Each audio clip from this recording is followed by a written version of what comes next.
Hi, I'm Dr. Jeffrey Antimarino from 𝙳𝚎𝚊𝚛 Plastic Surgery. Welcome to Ask Anonymous. This is a segment where patients have written questions through our social media, and then I answer those questions and try to provide all the information that you need. In this segment, Ella asks me the questions come into her, and fire away. What is the best treatment to remove sunspots from my face? So sunspots can be a combination. They can be very superficial, just from sun damage, but they can also go deeper into the skin. So first thing I would recommend is SPF. So anywhere between 15 and 30 to help prevent further sun damage. Secondly, we have our own skin line here at 𝙳𝚎𝚘. We use some skin brightening and also hydroquinone, retin-A, and so that can help tune up your skin as well. We also have a combination of different types of lasers. So with sun damage, we get pigments, and if it's very superficial, our helix laser, which is a combination of a CO2, which is great for resurfacing, texture, taking off of that superficial pigment, and a combination of that with a 1570 laser, that's the helix, those two lasers together. The helix causes some skin tightening, so everybody can benefit from that. If you have pigments that are deeper, mostly women with hormonal pigments, then we have a laser called chrome, and that is actually goes deeper, really targets brown, reds, black discoloration. So any of those treatments would be good. I have lymphedema in one breast and arm. What is the rate of a successful breast lift that results in symmetry and appearance? Lymphedema can be tricky, and usually what I see with lymphedema is usually with patients that have had breast cancer and treatment or radiation. So in that case, I'd probably have to see you to really physically examine you to see how bad the lymphedema is, what we can do to control it.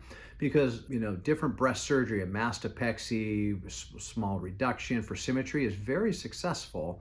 But I'd like to see, we kind of get to the bottom of why you have the lymphedema, and you want to also be able to control it going forward, because lymphedema needs to be controlled ongoingly, so that surgery is not going to correct that, but it will benefit you in getting symmetry.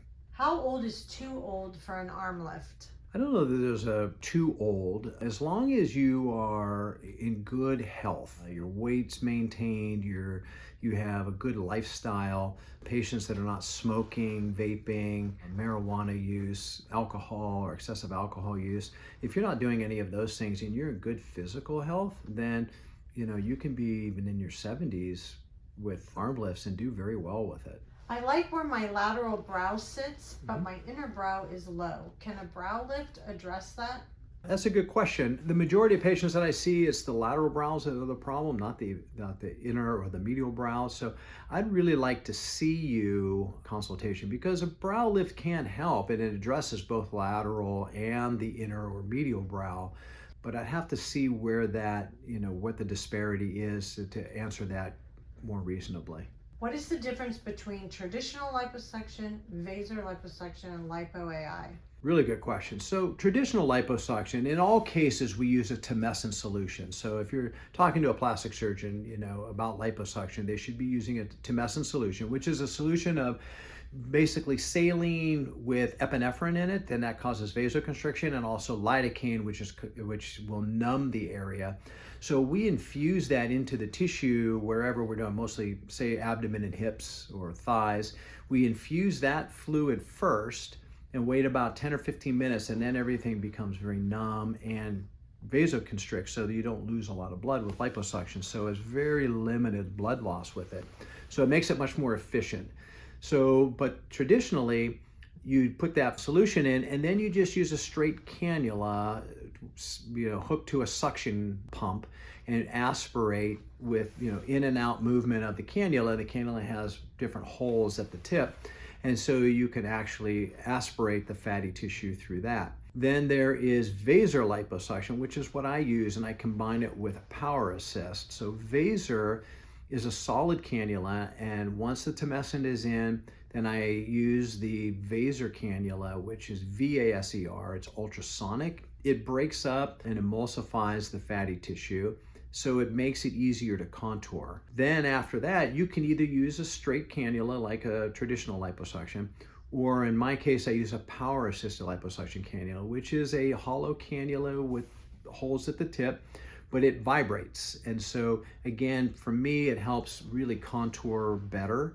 And so combining Vaser and power-assisted liposuction has been a very good process for me. I do that in the main OR, usually under IV sedation or under general anesthesia. Now, LipoAI, I use that in my office. It can be used in the operating room, as some people do that, but I like it in my office for a little bit smaller areas. It's actually laser lipo. So it's a 1 millimeter fiber optic cable in a handpiece. So you can make just very tiny 2 millimeter incisions. Most commonly, I do the area under the chin called the submental area, but we can do arms, chest, belly, hips, thighs, anywhere on the body, even calves. I usually do that in smaller areas, but basically what that does is through that small incision, I insert the cannula, and instead of using Vaser, which is ultrasonic again, this is a laser. So the laser heats up the tissue, gets a little bit of skin tightening, but it also emulsifies the fat, and then you put in a straight line or a straight cannula after that and aspirate the fat for the contouring. So different methods, same outcome, and I use them, like I said, Vaser Power Assist in the operating room and LipoAI in my office, in my procedure room. Is there another device you use in the operating room when you're doing liposuction? Another cannula that I use for some patients that need more skin tightening is called Renuvion, which uses heated helium gas. So once I've done the Vaser and the power assisted liposuction to aspirate all the fat and contour, then in some cases I can put in a Renuvion cannula and go through and heat up the tissue, and that causes the tissue to contract and redrape a little bit tighter. Will a tummy tuck help with stretch marks? It's a good question and a common one. So any stretch marks that are sort of lying underneath the belly button and above the pubic bone, in that area, those will be removed because that's the lips of skin and soft tissue that's removed with the tummy tuck. So those stria, we call them, or stretch marks, will be completely removed. Now, if you have stretch marks or stria outside of those areas, they'll be moved down, but they'll still be present after a tummy tuck. I've seen tummy tucks online that look boxy. What steps do you take to avoid this outcome, or do you recommend any additional procedures in tandem with the tummy tuck? Yeah, so when you do a tummy tuck, you can add some liposuction. You have to be careful because you don't want to liposuction the upper part of the abdominal wall, but the hips and the flank, which is on the sides, if you have a little bit of fatty tissue in there, then using the liposuction cannula can really hone that down and contour your waistline. And also, when you do a tummy tuck and you pull the muscles of the abdominal wall together, you do that in an elliptical fashion so that around the belly button, you're kind of pulling in the muscle wall a little bit tighter, and that will also accentuate your waistline on the sides and give you a little bit more of that hourglass figure. So those two methods can really help avoid that boxy type of outcome. How long do the results of cheekbone and jawline fillers typically last? So depending upon the product that you use, in our office we use hyaluronic acid and those types of products. So on average, they last a year to a year and a half. Some patients get 2 years out of it, but it really depends on the product used and also the patient's metabolism. And so some patients break it down faster than others. What treatments are typically included in a menopause makeover? Good question. So menopause is a tricky time because there's hormonal shifts. And so what we see is, the aging process in the face. So a lot of times a menopause makeover will include something of the face, where brow lift, eyelid surgery, facelift, neck lift. So those are all part of it. But we also start seeing women coming in with increase in fatty deposits in their abdominal wall, usually in the upper abdominal wall or on the flanks and the hips that they didn't have before. So liposuction can be part of that. Usually breasts will need to be dealt with at that time as well. So again, talking about an augmentation or breast lift, even a reduction, sometimes a combination, augmentation and breast lift together to add volume and sort of reclaim that shape. So all of that is part of it, and even a tummy tuck. So depending upon how menopause is affecting that woman, and it's different for many women, all of that can be addressed, and many of those procedures can be done at the same time in one surgical procedure. What is the difference between using fillers and Botox for jawline sculpting? Two different ways of dealing with it depending upon what the problem is. So some patients have the masseter muscle, which is back here on your jawline that helps you chew. Some people have a very prominent masseter muscle, and for a woman it can make your jaw look very square.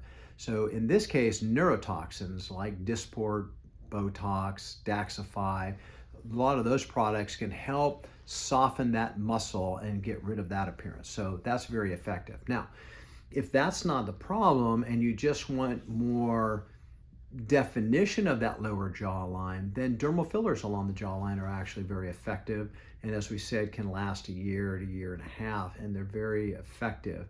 What we're seeing a lot of in the last several years is patients coming in that have a little bit of fullness in the area under the jaw in what we call the submental area. And that's what I was talking about earlier. Our LipoAI, which is laser lipo device, has been excellent in contouring that area. A very simple procedure, less than an hour, almost no pain afterwards, but it contours and really can define that lower jawline all the way back here to the angle of the jawline, all the way down to the bottom of that submental area, top of the neck, and really define that and sculpt that out. Combinations of those three can, depending upon what the patient needs, but that area is very well sculpted. Well, I hope this helped answer all of your questions. If you have any other questions or spurred on other questions that you might be thinking of now, please feel free to write them in through social media and we'll attack it at our next Ask Anonymous.